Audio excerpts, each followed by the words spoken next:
So I talk to people on a pretty regular basis about freelancing. These are people who are not freelancing yet, but they want to know about it. They're curious, and one of the things they're most curious about is money, which makes sense because if you have a studio job or a day job now, you're getting regular income, and freelancing seems like this kind of weird thing where money is variable and all that kind of stuff, which it is. But by far the most common question I get is, how much should I charge? So I thought I'd make a quick video about talking about your day rate. Again, we talked about this in the past.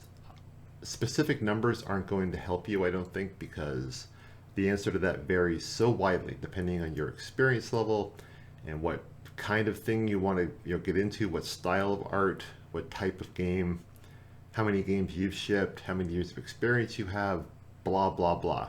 So instead, what I'm going to do is lay down some guidelines and some realities about day rates. So I always prefer a day rate when working for a client. I don't like getting paid by the asset, and I don't like working hourly.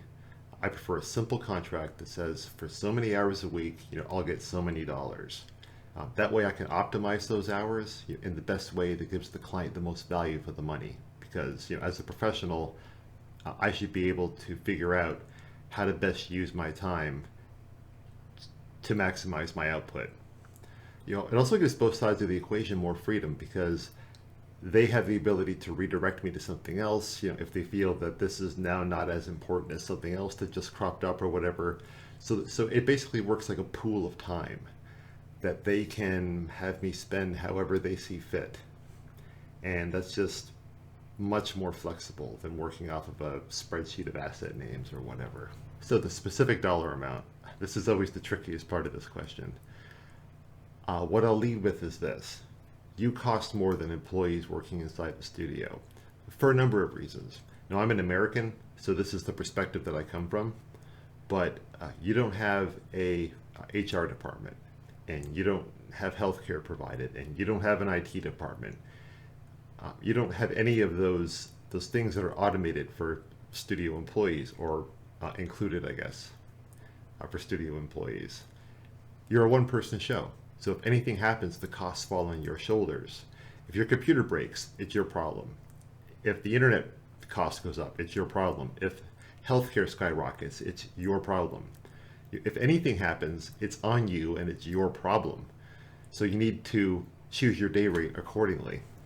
So the big thing with your day rate is that it needs to be able to support your lifestyle. It needs to cover your bills and buy your food and keep a roof over your head, and hopefully allow you to save a little bit because, let's face it, there will be dry periods.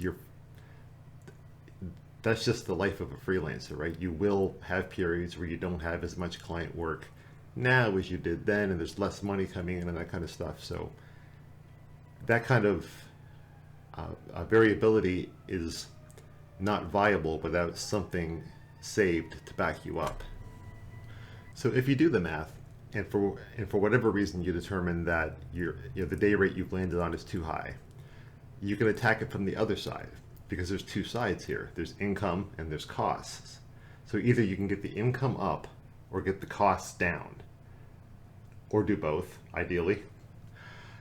When it comes to getting the costs down, you have to ask yourself some simple questions. What can you cut loose and what can you simplify? What are you doing every month that you don't need to do? Obviously, your internet connection is something you need to do, but maybe your Hulu subscription or your Netflix subscription is not essential. That kind of thing, right? Depending on what kind of person you are.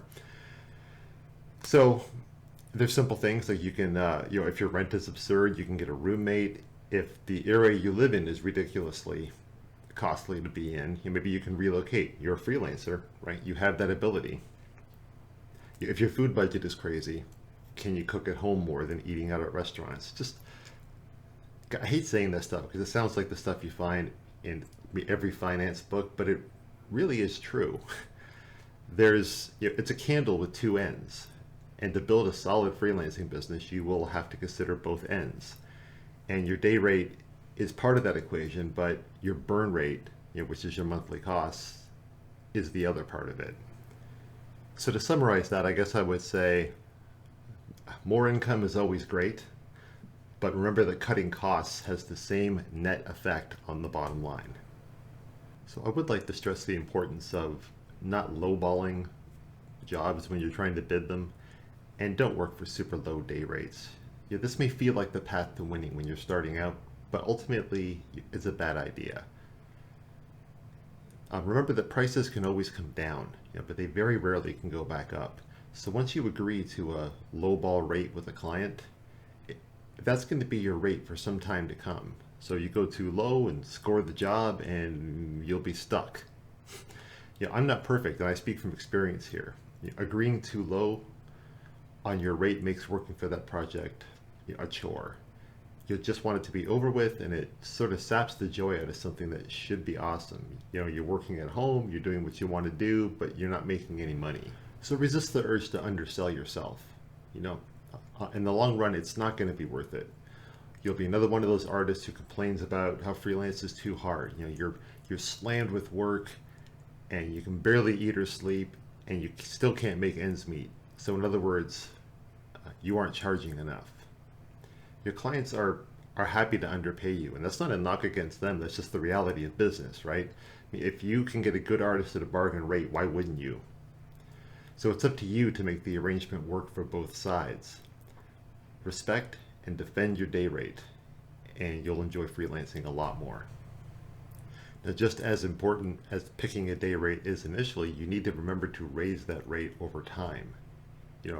As the years go by, you have more experience, and you'll hopefully have a growing list of clients who like working with you, and you're growing as an artist, and your day rate should reflect that. It can grow slowly, but it should be growing. You're worth more, so act like it.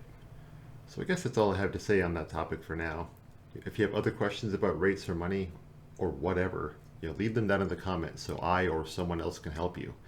I know it can be hard to find good information when you're starting out or you're curious or whatever, so don't be shy. Just ask away. And thanks for watching.